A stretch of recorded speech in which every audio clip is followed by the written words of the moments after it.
വേദിയിലേക്ക് ഹാർദവുമായി സ്വാഗതം ചെയ്യാം ഫസ്മിന സക്കീർ.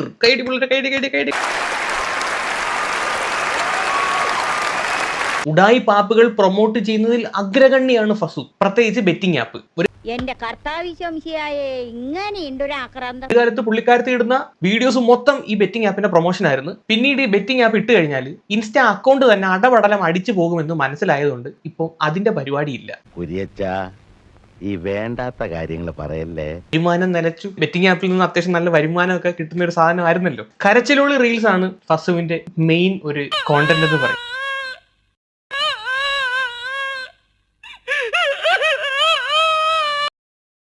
മടുത്തു, ഇനി കുറച്ച് കാശ് സമ്പാദിക്കണം. എന്തല്ലേ? അപ്പൊ പിന്നെ അതിനകത്ത് തന്നെ കയറി പിടിക്കാന്ന് വിചാരിച്ചു. സാഡിനെസ് വിറ്റ് കാശാക്കുക. ഏതായാലും നിന്നിട്ട് കാര്യമില്ല, മുമ്പോട്ട് വെച്ചാൽ മുമ്പോട്ട് തന്നെ വരൂ. അങ്ങനെയാണ് ഇവരൊരു പുതിയ ബിസിനസ് തുടങ്ങാൻ തീരുമാനിക്കുന്നത്. അത് പ്രൊമോട്ട് ചെയ്യാൻ വേണ്ടി നമ്മുടെ ജിത്തു ജോസഫ് പോലും എഴുതാത്ത തരത്തിലുള്ള ഒരു കിടിലൻ പ്ലാൻ അങ്ങ് ഉണ്ടാക്കി. ഒരു 2 months ഡിവോഴ്സ് പ്ലാൻ. ഇതിന് എന്റെ ബിസിനസ് എന്നൊക്കെ പറഞ്ഞ ഒരു തരം ചുറ്റിക്കളിയാണ് ശിവൻകുട്ടി. പല അലവലാദികളും ഇത് റീച്ചിന് വേണ്ടിയിട്ട് പയറ്റി തെളിഞ്ഞൊരു കാര്യമാണ്. അതിവിടെ അത് താൻ എനിക്കിട്ടൊന്ന് താങ്ങിയതാണല്ലോ. അതിന് വേണ്ടിയിട്ട് എന്തൊക്കെ ചെയ്തു? റീൽസ് അങ്ങോട്ട് റിമൂവ് ചെയ്തു. എന്നിട്ട് തന്റെ കെട്ടിയോൻ ലല്ലുവിനെയും അങ്ങോട്ട് അൺഫോളോ ചെയ്തു. ആളുകൾ നോട്ടീസ് ചെയ്തു.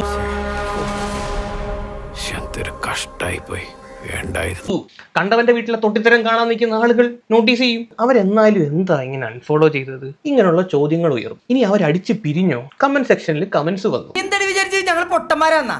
ലുക്ക് ഉണ്ടെന്നേ ഉള്ളൂ, ഞാൻ വെറും ഊളയാണ്. അത് മനസ്സിലായി. 2 months കഴിഞ്ഞു. കഴിഞ്ഞ ദിവസം ഫസു ഇൻസ്റ്റയിൽ ഒരു റീലുമായിട്ട് വന്നു. ദ മോസ്റ്റ് അവൈറ്റഡ് വീഡിയോ എന്താണെങ്കിലും ദ മോസ്റ്റ് അവരാധം വീഡിയോന്റെ പ്രിവ്യൂ നമുക്കൊന്ന് കാണാം. പൊതുവാൾജി എനിക്കിനെ ചോര കളക്കണ്ടട്ടാ. കൂൾ ഡൗൺ കാർബി, കൂൾ ഡൗൺ. നമുക്ക് പിന്നെ നിയമപരമായി തന്നെ ഒതുക്കാം. പോയി ഞങ്ങൾ തമ്മിലിപ്പോ ഒരുമിച്ചല്ല.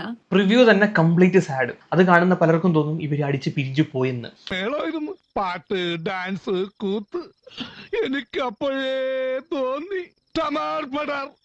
ഈ വീഡിയോ ഇങ്ങനെ ചെയ്തില്ലെങ്കിൽ ശരിയാവില്ല എന്ന് വിചാരിച്ചിട്ടാണ് ഈ വീഡിയോ എടുക്കുന്നത്. കാരണം അപ്പൊ അനക്കറിയാം ആളുകളിൽ ക്യൂരിയോസിറ്റി ജനിപ്പിച്ച് വെച്ചേക്കുക. ഇനിയിപ്പൊ നമ്മൾ ഈ സാധനം എടുത്തങ്ങോട്ട് പൊട്ടിച്ച് വിടണം.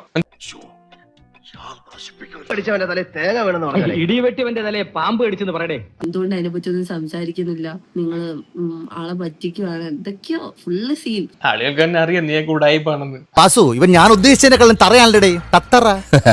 ഇവിടെ കോണ്ടാക്ട് ഒന്നുമില്ല. അത്ര തന്നെ. അതിന്റെ അപ്പുറത്തോട്ട് എനിക്ക് അതിനെ പറ്റിയൊന്നും പറയാനില്ല. കാരണം ചിരി വരുന്നുണ്ടോ? ചിരി വരുന്നുണ്ടോ തോന്നുന്നു. അഭിനയത്തിന്റെ ഇടയിൽ ചിരി വരുന്നു. സെന്റിമെന്റൽ ആയിട്ട് പറയുന്നത് ചിരിക്കുന്നത് ശരിയാണോ ഫസ്മിന? കൂടുതൽ വിശേഷം നീ പറയണ്ട. എനിക്കറിയാടി നിന്നെ. ഒന്നിൽ വീട്ടുകാരെ പേടി വേണം, അല്ലെങ്കിൽ നാട്ടുകാരെ. ധിക്കാരി.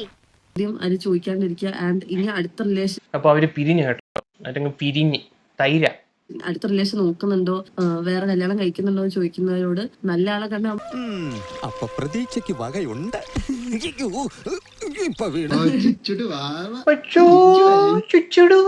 വന്നല്ലോ. നമ്മളെ പറ്റിച്ചു ഗൈസ്. നമ്മള് ചമ്മിപ്പോയി. കുട്ടിയെ നിന്റെ അമ്മേരെ കെട്ടുവാൻ. നിന്റെ അച്ഛനെ കെട്ടോളൂ പന്നി. നിന്റെ അച്ഛന്റെ അച്ഛന്റെ അച്ഛൻ. ഓണ നായിന്റെ മോനെ. ഓടി നായിന്റെ മോളെ. ഓണ മരമാക്രി. ഓടി മരം.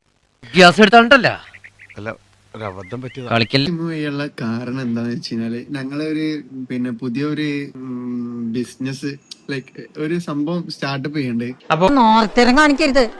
അതിന്റെ പുറമെ ഈ വീഡിയോസും കാര്യങ്ങളൊക്കെ ഇടുമ്പോ അതിൽ വരുന്ന ഈ ബാഡ് കമന്റ്സ് കാര്യങ്ങളൊക്കെ കാണുമ്പോ നമുക്ക് ഒരു ഇത് പോകും. പരമാറി നീ ആരോടാണ് എവിടെ നിന്നാണ് സംസാരിക്കണ? ബോറ നിനക്ക് വേണം. ഇവിടെ അൺഫോളോ അടിച്ചു. എന്താ എന്തിനു വേണ്ടിട്ടാണ്? വെറുതെ അൺഫോളോ അടിച്ചാ. വെറുതെ അൺഫോളോ അടിച്ചു. അവൻ അറിയത്തില്ല എന്തിനാ വേണ്ടിയിട്ട് അൺഫോളോ അടിച്ചതെന്ന്.